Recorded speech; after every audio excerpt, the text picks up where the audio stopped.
আপুনি যোৱা ৰাতি যিটো বৰষুণ হ'ল, বৰষুণ হোৱাৰ কাৰণে ইয়াতে কেঁচা নলা বুলি জেগা এটা আছে, কেঁচা নলাত পানীৰ ৱাটাৰ লেভেলটো বাঢ়ি গৈছিলে। বাঢ়ি যোৱাৰ কাৰণে মানুহ ঘৰত পানী সোমাইছিলে আৰু SDF টিম আমি মাতিলো, তেখেতে অন দ্য স্পট আহিলে। অহাৰ পাছতে 22জন পৰিয়াললোকক আমি ছাকচেছফুলি আমি বস্তুটো উদ্ধাৰ কৰি পেলাই এতিয়া ঘৰৰ পৰা ওলাই লৈ আহিছো বাহিৰতে। আৰু এতিয়া ৱাটাৰ লেভেল অলপ কমিছে আৰু হয়তো 2-3 ঘণ্টাত পানীটো নৰ্মেল হৈ যাব। এনেকুৱা একো হোৱা নাই, চব চিটুৱেশ্যন নৰ্মেল আছে। পানী 3টাৰ পৰা পানী মানে ঘৰৰ বৰ্তমান কিছু বাচিছে, কিছু গৈছে। আমি খালি পানীৰ লাইনটো চাওঁ আৰু একো নাচাওঁ।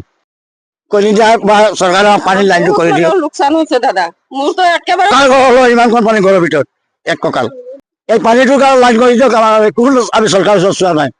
মোৰ কোনো নাইকিয়া, মোৰ ঘৰটো গুচি গ'লে, মোৰ বস্তু বাহিনী গুচি গ'লে, আৰু চব ৰাইজসকলৰ ঘৰত পানী সোমাইছে, বস্তু বাহিনী আধা আধি গুচি গৈছে। পাছত আমাক চৰকাৰী নাও দি কিনি আনি কিনি আমাক পাৰ কৰিছে, নহলে আমাক কিমান লোকচান হ'লে ক'ব নোৱাৰিছে। মানে বহুত বস্তু গুচি গৈছে চবৰে, একে বাচিবৰ কাৰণে আশা কম আছিলে, ৰাতি পুতি আছিলে, চবকে লৈ কিনি আমি ওলাইছো। নাওটো অহাৰ পিছত সহায় কৰিছে, ঘৰত সোমাই কিনি আমাক আনিছে। চৰকাৰী নাৱে আমাক উঠাই আনিলে, আমাৰ ঘৰৰ ভিতৰৰ পৰা যাই কিনি আমাক উঠাই আনিছে। সম্পূৰ্ণ পানীৰ মাজত, ইমান পানী হৈছে মোৰ ঘৰত পানী। বস্তু বাহিনী বহুত গুচি গ'ল যা। মই মানে অকলশৰীয়া মানুহ, মোৰ আগে পিছে কোনো নাইকিয়া। মোৰ ছোৱালী এটা ডুমডুমা পৰা আহিছে, নাতিটোক লৈ কিনি মই ঘৰত আছিলো, নাও দি কিনি আমাক চবক পাৰ কৰিছে। এতিয়া ক'ৰ পৰা আহিছে ক'ব নোৱাৰো। ৰাতিপুৱা 4টা বজাত নাছিলে, অচানক পানীটো আহি গ'লে।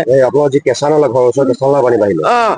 কেঁচা নলাৰ সাথে এনেকুৱা পানী নহয় কেতিয়াও, কিন্তু এইবুলি অচানক পানীটো একেবাৰে কোনো বস্তু মানে আমি কৰিব নোৱাৰিলো, কাপোৰ কানি একো বচাব নোৱাৰিলো।